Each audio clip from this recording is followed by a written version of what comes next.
Herkese merhabalar. Çiçeğin tariflerine hoş geldiniz. Bugün sizlere görüntüsü şahane olan, aslında dışarıdan bakıldığında yapması zormuş gibi görünen ama çok pratik ve çok kolay bir sütlü tatlı tarifi vermek için geldim. İki renkli vişneli puding hazırlayacağız bugün birlikte. Ama öncesinde eğer henüz kanalıma abone değilseniz sağ alt köşedeki abone ol yazısına tıklayarak lütfen kanalıma abone olun ve videonun sonunda da tarifimi beğenirseniz beğen butonuna basmayı lütfen unutmayın. Hadi isterseniz hemen tarife geçelim. Tarifimiz için 3 bardak süt ve 3 bardak vişne suyu kullanıyorum. Eğer buzlukta olan vişneniz varsa onu 2 bardak su ile haşlayıp ondan sonra bu suyunu elde edebilirsiniz. Şimdi vişne suyunu ve sütü tencereme aldım. Birer çay bardağı toz şeker ekliyorum. Birer küçük 70 milimlik çay bardağı dolusu da buğday nişastası ekliyorum. Ve sütlü olan tencereme bir paket de şekerli vanilin ekledim.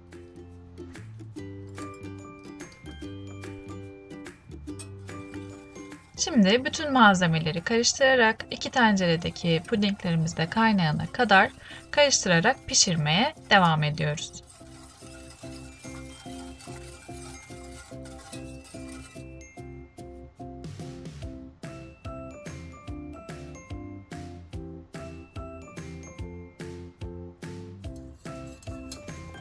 Artık kıvam aldılar. Gördüğünüz gibi kaynamaya başladılar. Yani göz göz oldular. Kaynadıktan sonra ikisini de kenara alıyorum. Önceden hazırladığım puding kaplarına bir beyaz, bir vişne olacak şekilde şimdi dökeceğim. Eğer sizin puding kabınız yok ise onun yerine cam kase kullanabilirsiniz. Cam kase kullanırken mutlaka önceden içini ıslatın ve o şekilde dökün pudingleri, çünkü çıkarırken çok daha rahat olacaktır sizin için.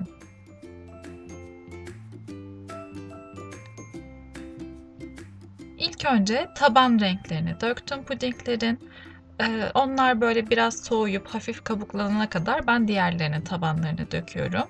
Sonra birazcık kabuk tuttuktan sonra ikinci katına geçeceğim. Ve bu şekilde bir beyaz bir kırmızı olmak üzere puding kabımızı ağzına kadar dolduruyoruz.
Sekiz buçuk tane çıktı bu ölçülerden. Şimdi kapaklarını kapatıyorum ve buzdolabına dinlenmeye alıyorum.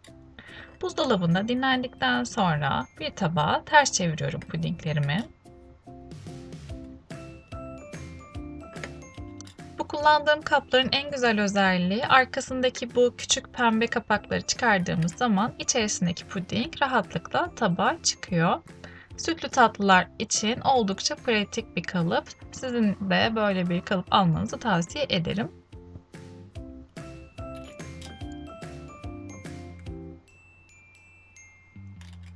Ve artık tatlılarımız hazır. Gördüğünüz gibi görüntüsü gerçekten muhteşem.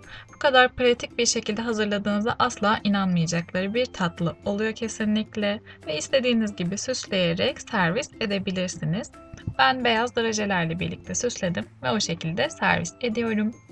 Beni buraya kadar izlediyseniz videonun altına yorum ve beğenilerinizi bırakmayı lütfen unutmayın. Kanalıma da abone değilseniz lütfen kanalıma da abone olun. Şimdi size pudingin kıvamını da göstereceğim bir kaşık yardımı ile.